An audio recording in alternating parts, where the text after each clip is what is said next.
नमस्कार, एक बार फिर से हम राजनीति यादव जी का स्वागत करते हैं अपने न्यूज़ 22 पर। और धन्यवाद। और स्वामीनाथन के बारे में तो आपने विस्तार से बता दिया था, लेकिन अब जो हमारा वैसे देश कृषि प्रधान देश भी है, तो हम ही लोग मतलब अपने जो भी उम्मीदवार हैं संसद में भेज दे अपने ही वोट देके, तो वो हमारी क्यों बात नहीं सुन रहा है? किसानों को क्यों जंतर मंतर पे खुद की संसद लगानी पड़ रही है? क्या है इसके पीछे लॉजिक? देखिए, सबसे बड़ी बात यह है कि ये सरकार जो 8 महीने से, मैं राजनीति यादव आजमगढ़ से हूँ। जी। आप जानते हैं पूर्वांचल का सबसे पूर्वी जिला आता है। 8 महीने से हम लोग यहाँ हैं। सरकार ने 5 जून 2020 को अध्यादेश लागू किया। अच्छा। अध्यादेश मतलब होता है 6 महीने कानून के रूप में काम करता है, इसके बाद वो ख़त्म हो जाता है। इन्होंने कोरोना में सभी लोगों को घरों में बैठा दिया, सड़कों में मिलिट्री लगा दी, अध्यादेश लगा दिया हमारी कृषि को लूटने के लिए। इसके बाद 6 महीने के अंदर में उसको कानून बना दिया। कानून आजीवन बन गया। अब जब तक वो पार्लियामेंट में पास नहीं होगा तब तक कानून रद्द नहीं होगा। तो हमारे किसान 8 महीने से बैठे हुए हैं, अब तक कानून रद्द नहीं किया गया। जबकि ये चाहते थे स्पेशल बुला करके कानून रद्द कर सकते थे। इनकी बहुमत है के केंद्र माने लोकसभा में बहुमत है, राज्यसभा में भी बहुत ज़्यादा इनके राज्यसभा के मेंबर हो चुके हैं। ये जब चाहते हो कोई विरोध करता तो हम देखते हैं, आप पेश तो करो कि हम कानून रद्द कर रहे हैं। तो हमारा किसान यहाँ बैठ करके मर रहा है, तड़प रहा है गर्मियों में। जब हम देखें कि ये अब इस तरह से एक प्रक्रिया होती है। हमने पहले इस कानून को रद्द कराने के लिए, जैसे घर में कोई झगड़ा कोई करता है बच्चा, तो उसके घर में उलाहना दिया जाता है, उलाहना जिसे कहते हैं। तो हमारा संयुक्त किसान मोर्चा ने एक सिस्टम से लोकतांत्रिक तरीका अपनाया कि किसी प्रकार की उदंडता ना हो, किसी प्रकार से यही शांति ही हमारी इस आंदोलन की सबसे बड़ी जीत हो रही है। पूरे विश्व की निगाह हमारे आंदोलन पर है। तो सबसे पहले तो हम लोगों ने जिलाधिकारियों के माध्यम से ज्ञापन दिया, बंद किया। इसके बाद हमने क्या किया, मुख्यमंत्रियों को ज्ञापन दिया। इसके बाद नहीं, ये प्रक्रिया सुनने की बात नहीं, हमने उनको समझाने का प्रयास किया कि आप भैया मान जाओ आराम से, क्योंकि शांति कभी असंभव नहीं होती, युद्ध तो अंतिम विकल्प होता है। तो हमने इनको भारत बंद किया। भारत बंद के बाद हमने पूरे दिल्ली को केएमपी रोड पहले 2-2 घंटे के लिए किया, इसके बाद 24 घंटे के लिए बंद किया। इसके बाद हमने राज्यपाल को माध्यम से, हमारे संयुक्त किसान मोर्चा के आदेश से हम लोगों ने पूरा राज्यपाल के माध्यमों से ज्ञापन दिया। फिर पूरे देश में हम लोगों ने प्रदर्शन किया। प्रदर्शन करने के बाद राष्ट्रपति को भेज दिए हम लोग राज्यपाल के माध्यम से। अब नेक्स्ट प्रक्रिया है कि हम राष्ट्रपति को डायरेक्ट ज्ञापन दें। इसके बाद सुप्रीम कोर्ट है। सब चूँकि देश हमारा लोकतंत्र है और संप्रभुता चलता है, तो जब लोकसभा पार्लियामेंट चलने लगी, चूँकि लोकसभा से ही ख़त्म होना है, पार्लियामेंट से ही ख़त्म होता है, पार्लियामेंट हमारी मंदिर है, तो हम लोगों ने निर्णय लिया कि वहाँ पर हम खुद संसद लगाएंगे।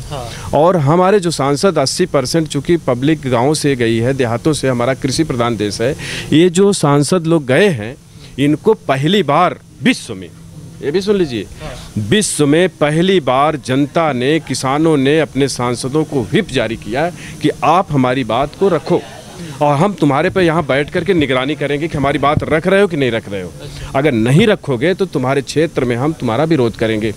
हम आदेश देते हैं, हम जनता हैं लोकतंत्र में, हमारी वहाँ संसद चल रही है। मैं आज आपके इस चैनल के माध्यम से प्रधानमंत्री जी से सिर्फ एक सवाल देशवासियों से करना चाहता हूँ। आप लोग इनसे पूछिए, ये गांव में भेजे लोगों को, अपने लोगों की जाओ चौपाल लगाओ। जब जवाब नहीं दे पाए तो हमें संसद के सामने बैठना पड़ा। तो हम प्रधानमंत्री जी से साहब एक सवाल पूछ रहे हैं। प्रधानमंत्री जी कहते हैं वाणिज्य और सरलीकरण के नियम से हिसाब से कि हमारे देश का कोई भी किसान या व्यापारी अपने किसी भी उपज को, जैसे दाल, चावल, आलू, प्याज, टमाटर, जितनी भी फसल है, अपने गांव से लेकर के देश के किसी कोने में, दिल्ली, बम्बई, कलकत्ता, गुजरात, सूरत, मद्रास, तमिलनाडु, कहीं ले जाके बेच सकता है। हमने आज़ादी दे दिया। खूब ताली बजा रहे हैं, अपने बोल रहे हैं, अपने ही ताली बजा रहे हैं कि हमने आज़ादी दे दिया। उसमें लिख दिए कोई किसान या व्यापारी, बोले किसान भाइयों, हमने तो तुम्हें आज़ाद कर दिया, बहुत बड़ा काम कर दिया, तुम अपना माल ले जाके दिल्ली, बम्बई, कलकत्ता कहीं बेच सकते हो। सुन लीजिए सवाल पे मेरा जवाब, एक सवाल पूछ रहा हूँ, इसी का मैं जवाब दे रहा हूँ। पहले जवाब सुन लीजिए सर, नहीं तो कट जाएगी बात।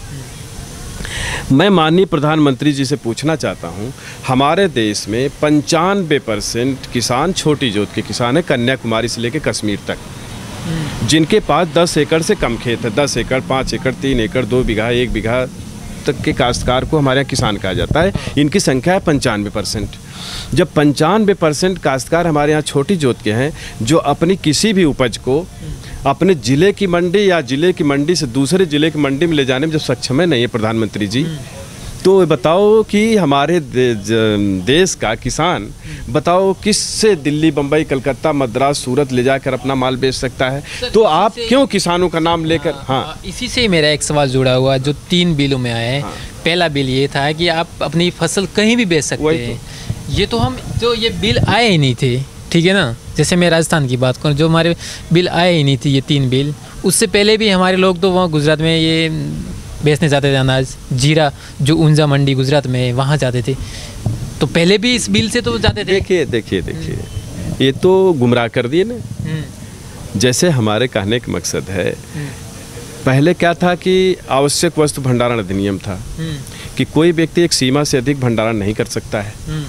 तो जब कई गाड़ियाँ इसलिए लागू किए कि जब हजारों सैकड़ों गाड़ियाँ जाएंगी तो ये होगा कि कहाँ लेके जा रहे हैं, भंडारण कर ले। तो उन्होंने आवश्यक वस्तु भंडारण अधिनियम को समाप्त किया, तो ये भंडारण होने लगी। तो इस पर कहे कि कोई किसान या व्यापारी ले जा सकता है, तो किसान तो नहीं ले गया। हमारे जितने भी प्रोडक्ट है व्यापारी ले जा करके भंडारण करने लगे। बात समझ रहे हैं? तो किसानों का नाम मोदी जी, वहाँ संसद में किसान पूछ रहे हैं कि मोदी जी, आप कह रहे हैं 1 नेशन 1 मार्केट, हमको बेवकूफ़ बना रहे हो, क्यों किसानों का नाम बदनाम करिए? बोलो ना कि हमने अपने बड़े बड़े उद्योगपतियों के लिए कानून बनाए के लिए हमारी फसल को लूट के ले जा करके भंडारण कर ले। मैं छोटा सा दूसरा सवाल इनसे पूछना चाहता हूँ। पहला तो इनका कि हमारे पब्लिक जो है वहाँ तक नहीं ले जा सकती। दूसरा, मैं प्रधानमंत्री जी से सवाल पूछना चाहता हूँ आपके चैनल के माध्यम से।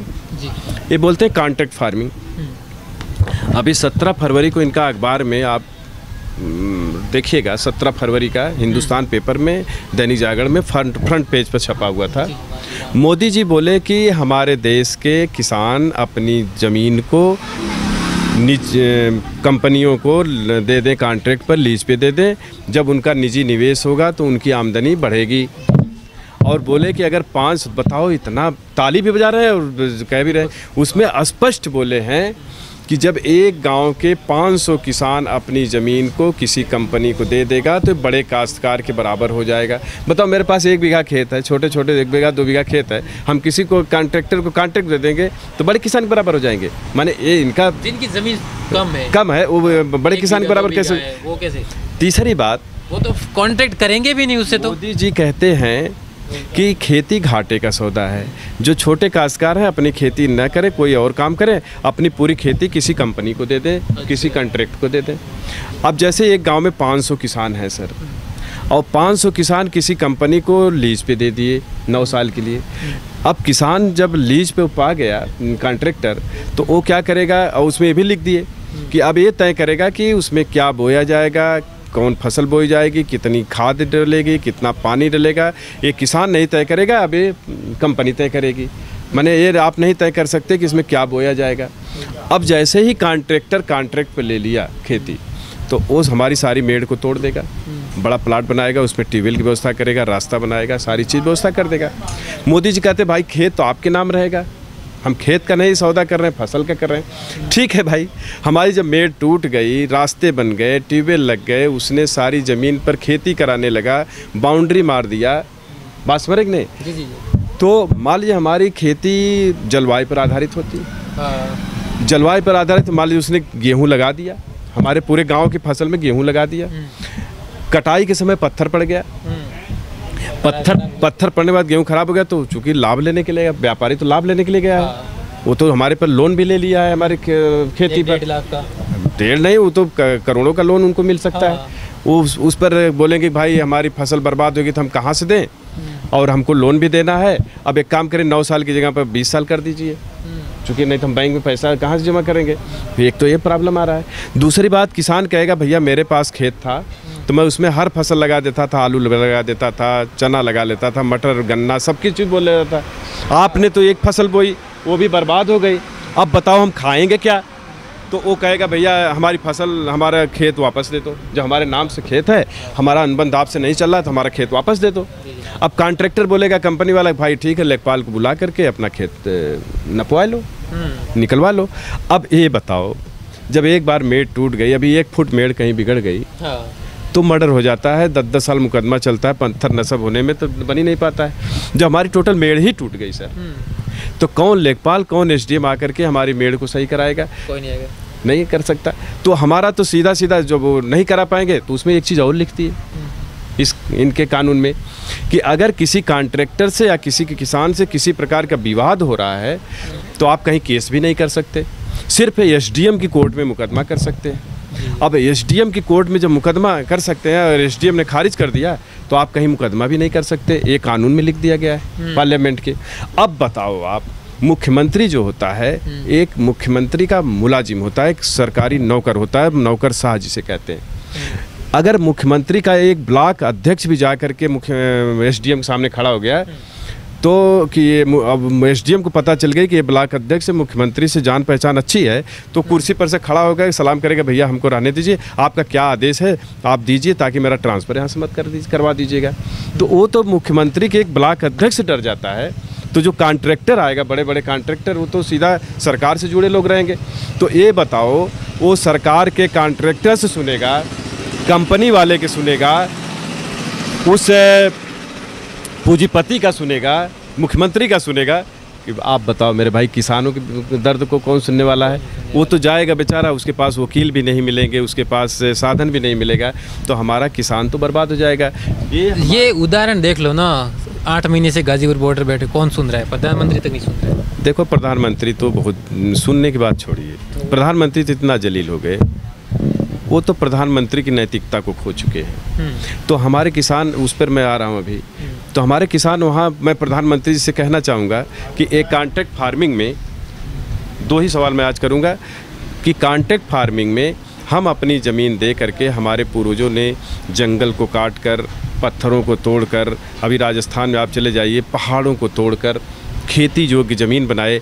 हमारी लहलाती फसलें, जब ये सरकार ने क्या किया, रेलवे बेच दिया, बीएसएनएल बेच दिया, सारी सरकारी संस्थाएं बेच दी, यहाँ तक कि ताजमहल और उत्तर प्रदेश का, लखनऊ का चौधरी चरण सिंह का जो किसानों के नेता थे, उनको भी सम्मान नहीं देखा। ये इन्होंने लोगों ने चौधरी चरण सिंह एयरपोर्ट को भी इन्होंने अडानी को बेच दिया। तो ये सारे संस्थाएं जब बेच चुके थे, अब इनको कृषि रह गई थी भाई। ये कृषि को लेकर के बड़े कारपोरेट घरानों को दे करके पुनः हमें भूमिहीन बना करके, एकदम बंधुआ मजदूर बना करके एक गुलाम बनाने का इनका षड्यंत्र है। लेकिन किसानों की इसकी भनक लग गई और हमारे किसान मोर्चा में ऐसे ऐसे नेता बैठ गए, बात समझ रहे हैं, संयुक्त किसान मोर्चा इतना मजबूत मोर्चा बन गया कि आज इनकी दाल नहीं गल रही है। और आप कह रहे हैं कि फ़र्क नहीं पड़ रहा है। एक निर्लज्ज व्यक्ति को, इज्जतदार व्यक्ति को, अभी जैसे मैं एक छोटा सा उदाहरण 1 मिनट के अंदर में दे रहा हूँ। अभी आप ही मेरे भाई हैं, पत्रकार हैं, आप एंकर हैं, आप अपना घर बनवा लीजिए, घर बनवाने के बाद मजदूर से मजदूरी करा लीजिए और सामान ला करके, बिल्डिंग मटेरियल्स का सामान जिसका लाए हैं, आप मजदूर कहिए कि आज मजदूरी दूंगा, कल दूंगा, बिल्डिंग मटेरियल्स कहिए कि आज दूंगा, कल दूंगा, कल दूंगा। इसके बाद आप एक दिन कह दीजिए भैया मेरे पास, मैं नहीं दे दूंगा, तो वो पहले तो लीगल काम करेगा, तगादा करेगा, पुलिस को इन्फॉर्मेशन करेगा, जितना भी उसे हो सकेगा दौड़ेगा धूपेगा। इसके बाद भी आप नहीं देंगे, एक दिन कह देंगे हम तो देबे नहीं करेंगे आपका पैसा। तो वो खाली एक काम कर देकर, कितना भी मजबूत आदमी, कितना भी गरीब आदमी आकर सामने अपने 10 लोगों को लेकर, बाल बच्चों को लेकर उनके सामने बैठ जाए कि हम जब तक पैसा नहीं देंगे जाएंगे नहीं यहाँ। तो ये कहेगा, रात भर बैठेगा, भाग जाएगा, गुंडों को भेजेगा। इसके बाद वो जब खड़ा हो जाएगा, डंडा लेके बैठ जाएगा, लाउड स्पीकर लगा लेगा और वहीं से कहेगा कि तुम चोर हो, मेरा पैसा नहीं लिए। तो उनके गांव वाले, उनके मोहल्ले वाले, उनके नात रिश्तेदार सब पहुंच जाएंगे, उनको पावर मिलना शुरू हो जाएगी। तो वो व्यक्ति के भी जो दुश्मन है वहाँ पहुँचेंगे, उस व्यक्ति के पड़ोसी तक वहाँ उनका साथ देने लगेंगे, भाई बड़ा निर्लज्ज हो, उसका पैसा दो यार, उसका पैसा दो। उसके माँ बाप भी कहेंगे कि मेरे भैया जब घर बनवाए तो उनका पैसा दे दो। इसके बाद भी हठधर्मिता वो करेगा तो इसके बाद घर में अगर बैठ जाएगा, थोड़ा भी इज्जतदार होगा तो घर बेच करके उनका पैसा देगा, भैया आप लोग जाओ, मैं मुझसे गलती हो गई, माफ़ी मांग लेगा। तो ये बताओ, सरकार इतनी बड़ी चल रही है, हमारे देश की मिलिट्री पूरे वर्ल्ड की मिलिट्री से ताकतवर है, और वो भी किसानों की ही तो बेटे हैं, मिलिट्री वाले भी हमारे ही तो परिवार के हैं। इतनी मिलिट्री, पुलिस, सब लोग समझा रहे हैं, सरकार के मंत्री विधायक तक समझा डाले। बात समझ रहे हैं? जब ये अपने मंत्री विधायकों की नहीं सुने, सब कुछ हठधर्मिता पर रहने लगे, तो आज मेरे भाई ऐसे निर्लज्ज व्यक्ति को घर से निकलना उसका दुर्लभ हो गया है। अभी किसी देश में जा रहे हैं ना भाई, कोई देश में जब से किसान यहाँ आंदोलन बैठा है ना, इनकी इतनी दुनिया में थू थू हो रही है कि कोई देश अपने यहाँ इनको बुला नहीं रहा है। कह रहे भैया कुछ बुला लो, बुला लो। अभी बांग्लादेश गए थे ना कुछ दिन पहले, बांग्लादेश वालों से कहे भैया मुझको एक दिन बुला लो, मेरी कुछ इज्जत रह जाए। तो बांग्लादेश चूँकि भारत की उपज है, तो बांग्लादेश वाला कहा ठीक प्रधानमंत्री जी आ जाइए। जैसे ही बांग्लादेश एयरपोर्ट पर पहुँचे, मंच तक जाते जाते लाखों लोग जूता चप्पल लेकर के खड़े हो गए कि मोदी गो बैक, तुम जो अपने देश के किसानों के नहीं हो। काफ़ी हिंसा भी हुई थी, कई लोग मरे थे अपने किसानों, आप तो देखिए ये हिंसा भी हुई, लोग कहे कि इसको जल्दी बाहर करो प्रधानमंत्री को। बताइए कि जब तुम अपने देश के नहीं हो, अपने मजदूरों के नहीं हो, उद्योग धंधे चौपट कर दिए, कल कारखाने बंद कर दिए, अस्पताल चौपट कर दिए, स्कूल चौपट कर दिए, जब तुम अपने देश के नहीं हो, तो तुम बताओ मेरे भाई हमारे क्या हो गए? तुम सीधा घर चले जाओ। इसके बाद वहाँ से खिसियानी बिल्ली की तरह आए, लॉकडाउन लगा दो, लॉकडाउन लगा दो, ये कर दो, वो कर दो। खिसियानी बिल्ली की तरह खंबा नोचे, किसान यहाँ पर एकजुट हो रहा है, किसान किसी तरह चल जाए, खालिस्तानी है, ये है, पाकिस्तान से फंडिंग हो रही है।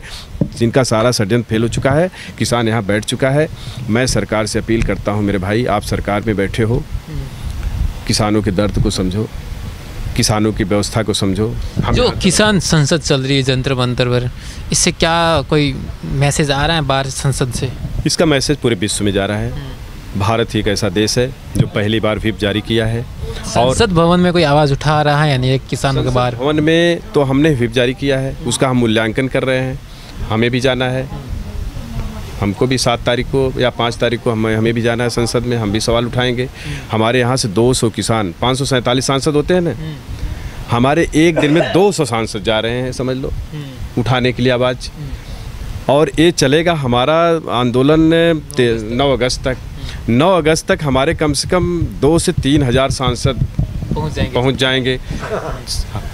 547 सांसद अगर हमारी आवाज़ नहीं उठा रहे तो हमारे 2000 सांसद, 2500 सांसद, उन लाखों किसान यहाँ बैठे हुए हैं, उनको वॉच भी कर रहे हैं कि हमारा सांसद क्या बोला है। सिला सांसद किसान, चूँकि आप देखे होंगे हमारा कृषि प्रधान देश है, इस कृषि प्रधान देश में 162 सांसदों ने अपने आगे लिखा है कृषि पेशा हमारा कृषि है। जबकि जब आंकड़ा वहाँ निकाला गया तो 2% सांसद ही ऐसे मिले जो ये जानते हैं खेतों में कितनी खाद पड़ती, कितना बीज पड़ता है, वो भी कभी खाद पानी फेंके हैं। बाकी के सांसद लोग, उनको यही नहीं पता है कि कितना खाद डालना है, कितना पानी डालना है। तो ये बताओ देश कैसे चलेगा? बताओ इसके बाद 547 में 160 सांसद जब कृषि लिखे, 80% में कम से कम 547 में जब 400 किसान नेता रहते, वो अपने आगे लिखते हैं कि हम कृषि हमारा पेशा है। जब ऐसे सांसद पहुंचते तब वो MSP पे बात करते, बिल पे बात करते। अब रे फर्जी तरह से जो पूंजीपति, अरबपति, खरबपति अगर पहुंचा होगा और किसानों के बाद इसके बाद भी नहीं करेगा, तो हम व्हिप जारी करते हैं। किसान इनको व्हिप जारी करता है कि हमारी आवाज़ को वहाँ उठाई जाए। अगर नहीं उठाई जाएगी तो हम तुम्हें क्षेत्र में इस बार बेदखल ही नहीं, तुमको घुसने नहीं देंगे। ये संसद का, किसानों का आदेश है। धन्यवाद। तो हमारे साथ थे ये किसान नेता भी कह सकते हैं, आजमगढ़ से आए हैं, राजनीति यादव, जो इनका संगठन है, क्या नाम संगठन? जय किसान आंदोलन। जय किसान आंदोलन संगठन दे। तो देखते रहिए न्यूज़ 22 लाइव। और स्वामीनाथन की इन आयोग की रिपोर्ट आपने सर ने बताया विस्तार से, तो आप इस वीडियो को डिस्क्रिप्शन में भी देख सकते हैं कि स्वामीनाथन आयोग की रिपोर्ट क्या है और कहाँ कहाँ लागू हो रही है भारत में, अभी हुई या नहीं हुई, और उससे क्या फ़ायदे हैं और क्या नुकसान है, वो भी आप पूरी डिटेल से आप देख सकते हैं वीडियो में। जय किसान आंदोलन के संस्थापक हैं, हमारे जय किसान आंदोलन के संस्थापक हैं योगेंद्र यादव जी। हाँ, योगेंद्र यादव जी, जो बहुत बड़े चर्चित चेहरा है, कोई आंदोलन में महत्वपूर्ण भूमिका है। हमारा 40 किसान मोर्चा पूरे किसानों के साथ है और हम MSP को लागू करा के और हमारे इस संयुक्त किसान मोर्चा में राकेश टिकैत जी, जोगेंद्र यादव जी, चढ़ूनी साहब, राजेवाल, डल्लेवाल, माने इस तरह से आशीष मित्तल जी, आप सभी लोग मिल करके जो हमारी लड़ाई लड़ रहे हैं, जो भी संयुक्त किसान मोर्चा का आदेश होगा, हम सभी लोग मिल करके 40 किसान मोर्चा मजबूती के साथ लग गया है और हम इस MSP को लागू करा करके, और जब तक ये कृषि बिल वापस नहीं, हमारी घर वापस नहीं, और हम इसके लिए कटिबद्ध हैं। हमारी यहाँ से डेड बॉडी जा सकती है, लेकिन हम बिना कृषि बिल वापस कराए नहीं जा सकते। तो शुक्रिया, देखते रहिए न्यूज़ 22 लाइव और सब्सक्राइब करना ना भूलें। शुक्रिया। नमस्कार।